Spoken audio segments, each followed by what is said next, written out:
بسم اللہ الرحمن الرحیم۔ نماز میں وہم ہونا، وسوسے آنا، برے برے خیالات آنا، یہ آج کل ایک بہت بڑا مرض بنتا جا رہا ہے۔ ہر آدمی اس میں مبتلا ہے کہ مجھے نماز میں وہم ہوتا ہے، نماز میں خیالات آتے ہیں، وسوسے آتے ہیں۔ کبھی ایسا لگتا ہے کہ اتنی رکعتیں ہوئی، کبھی لگتا ہے مجھ سے یہ سورت چھوٹ گئی، یہ سجدہ چھوٹ گیا۔ تو یہ خیالات آنا، ان کا ایک بہت آسان سا علاج، بہت آسان سا نسخہ میں آپ کو بتلانے جا رہا ہوں۔ سب سے پہلے تو اس سلسلے میں ایک حدیث سنیے۔ حضرت ابو ہریرہ رضی اللہ تعالی عنہ فرماتے ہیں کہ رسول اللہ صلی اللہ علیہ وسلم نے فرمایا کہ شیطان تمہارے پاس آئے گا اور وہ یہ کہے گا کہ اس چیز کو کس نے پیدا کیا اور اس چیز کو کس نے پیدا کیا۔ بات بڑھاتے بڑھاتے یہاں تک پہنچ جائے گی کہ وہ یہ سوال کرنے لگے گا کہ تیرے رب کو کس نے پیدا کیا۔ حضور اکرم صلی اللہ علیہ وسلم نے فرمایا جب بات یہاں تک پہنچ جائے تو تم اللہ تعالیٰ کی پناہ مانگو اور وہیں پر رک جاؤ۔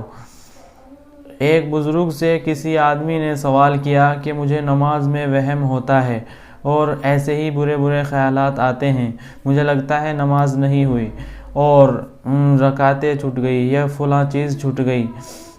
ان بزرگ نے کہا نماز پڑھتے رہو اور تم جس مشکل میں مبتلا ہو یہ تمہاری مشکل اس وقت تک دور نہ ہوگی جب تک تم شیطان سے یہ نہ کہہ دو گے کہ جا ہاں میری نماز نہیں ہوئی۔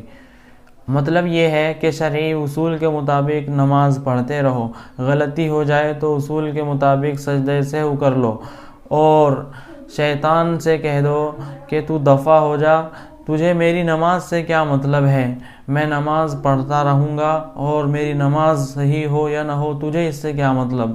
اگر اس طرح نہ کہو گے تو شیطان پیچھے پڑا رہے گا، جب یہ کہہ دو گے تو وہ دور ہو جائے گا اور پھر پریشان نہیں کرے گا۔ ایک بزرگ تھے، وہ وضو کرتے تھے، وضو کرنے کے بعد ان کو ایسا لگتا کہ میں نے مسح نہیں کیا، میں نے ہاتھ نہیں دھوئے یا میں نے کلی نہیں کی۔ اسی خیال کے اندر وہ بار بار وضو کرتے رہتے۔ کچھ دنوں تک تو انہوں نے ایسا ہی کیا، لیکن پھر کچھ دنوں کے بعد اپنا معمول بدل دیا۔ انہوں نے شیطان کو دھتکارنا شروع کر دیا کہ جا تجھے کیا مطلب، تو میری بڑی ہمدردی کرنے والا آیا کہ تیری وضو نہیں ہوئی، جب وضو صحیح نہیں ہوگا تو نماز نہیں ہوگی اور نماز بغیر وضو کے پڑھنا کفر ہے، اس طرح کی باتوں میں مبتلا کرتا تھا۔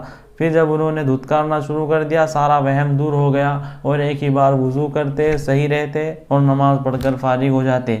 تو اس کا صحیح علاج یہی ہے کہ شیطان جو کہہ رہا ہے کہ تیری نماز نہیں ہوئی، تیرا وضو نہیں ہوا، اس سے کہہ دو ہاں نہیں ہوئی، تجھے کیا مطلب ہے، میں اپنی آپ کو سمجھتا ہوں کہ ہاں میں نے صحیح وضو کیا ہے اور صحیح نماز پڑھی ہے۔ لہٰذا شیطان کی باتوں پر کوئی غور نہ کیا جائے اور اس کے فکر نہ کی جائے۔ اللہ تعالی ہماری نمازوں کو اور وضو کو قبول فرمائے۔